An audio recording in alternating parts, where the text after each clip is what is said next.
Nailhan na ang mga suspects nga nagpaluyo sa kamatayon sa modelo nga si Yvonne Chua Plaza, ang babae nga gipatay didto sa Green Meadows Subdivision sa Barangay Santo Niño ning Dakbayan sa Davao.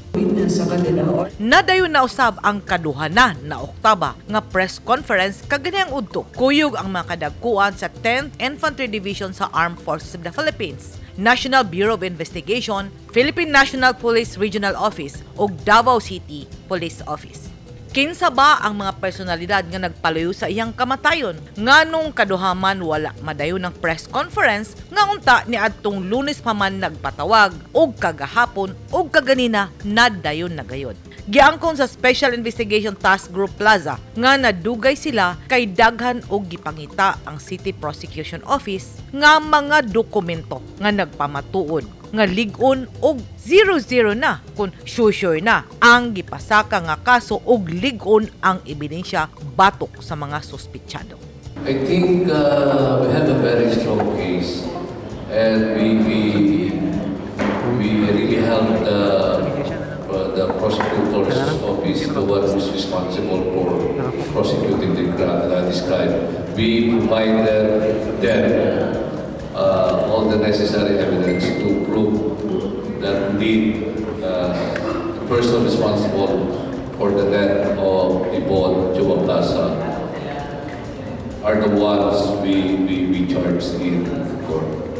Matod sa usa ka tinubdan, nadugay sila og sulat sa mga dokumento aron isumiter sa prosecution office. Hinungdan nga nagsigig ka Oktaba ang ilang pagpasaka og kaso. Kuti, matod pa, ang gihimong investigasyon kay ang tanang video ug tanang panag-istorya tali sa mga suspects ug sa biktima gikinahanglan nga isulat aron makumbinsi ang prosecution nga lig-on ang ilang ebidensya ug mobarog na kini kung itaral sa court. Kinsa ba ang mga personalidad nga nagpaluyo sa kamatayon ni Yvonne Chua Plaza?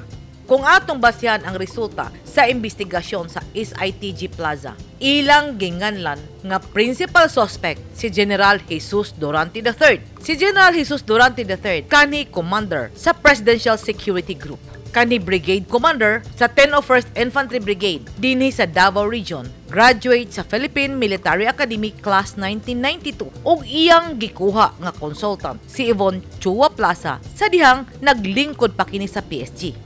Nailhan si General Durante nga intelihente ug maayo nga lider. Ang ikaduha nga suspect, usa ka opisyal nga giilang nga si Colonel Michael Lecquiayo. Siya ang Deputy Brigade Commander sa 101st Brigade ug iyang boss o immediate superior si General Jesus Durante III. Junior ni General Durante sa PMA kay si Colonel Lecquiayo may graduate niadtong tuig 1993. Samtang si Durante may graduate sa tuig 1992. Si Colonel Lecquiayo kanhi Battalion Commander sa 48th Infantry Battalion nga nakabase sa Davao de Oro.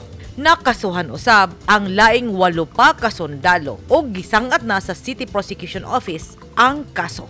Silang tanan, ang tanang suspitsado, ubos sa 10th Infantry Division sa Philippine Army nga nakabase sa Mawa, Davao de Oro. Migawas atol sa investigasyon ang mga video ug mga hulagway ni General Durante ug ni Yvonne ug gani nagkatag na kini karon sa social media ug dunay usa ka video kung diin nangayog pasaylo si General Durante kang Yvonne. Una nang miangkon si General Durante nga iyang amigo si Yvonne. Kani adto dunay nagkatag nga mga hulagway nga naay samad o mga pasa sa iyang baba si Yvonne tungod sa ilang away nga matud pa didto nahitabo sulod mismo sa kampo.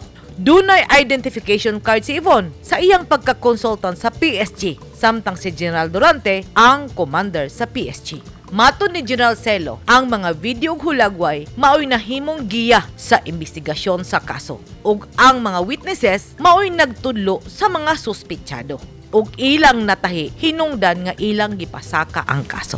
Dakong hagit sa liderato sa 10th Infantry Division ang panghitabo tungod kay usa ka dako nga opisyal ang matud pa sa SITG nagsugo sa junior officer nga maghimo sa plano ug ang junior officer nagsugo usab sa mga tawo nga gagmay og ranggo o mga ultimo ug naporma ang usa ka team nga gisuspitsahang naghimo sa krimen. Akong gipangutana si General Alan Hambala kung nakaapekto ba sa maayong imahe sa 10th ID ang panghitabo. Kay sa mata sa ordinaryong lumulupyo, gigamit ni General Durante ang iyang gahom alang sa iyang personal nga interes nga mo'y miguba sa pagkatao sa gagmay ug ranggo nga mga sundalo.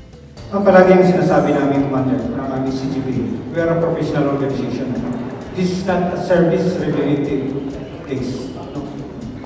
So, per guidance of our Commander, we will never tolerate or condone any personnel, pabalik-balik ito, regardless of their rank or designation. So, pag gumawa ka ng krimen, gumawa ka ng kasalanan, harapin mo yung kasalanan mo.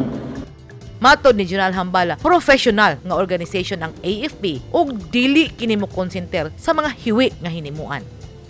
To the other siguro ma'am, kung hindi ko man nabasa yung mga confession dapat judging sa mukha nila ma'am, nakakawa tingnan. Kung atong tan-awon ang hierarkiya o echelon sa Armed Forces of the Philippines, dunay panultihon. Obey first before you complain. Mga gagmay ug ranggo ang anaa sa ubos. Ug karon na apil sa kaso kay igo lang misunod sa usa ka sugo kung tinuod man kini. Kung dunay obey first before you complain, ang ngayon mahinumduman ug isilsil sa matag miyembro sa Armed Forces of the Philippines kun matag sundalo nga ang motto sa AFP mao ang serving the people, securing the land ug dili serving your master at his pleasure. Edith Caduaya, News 9 Philippines. Stay safe!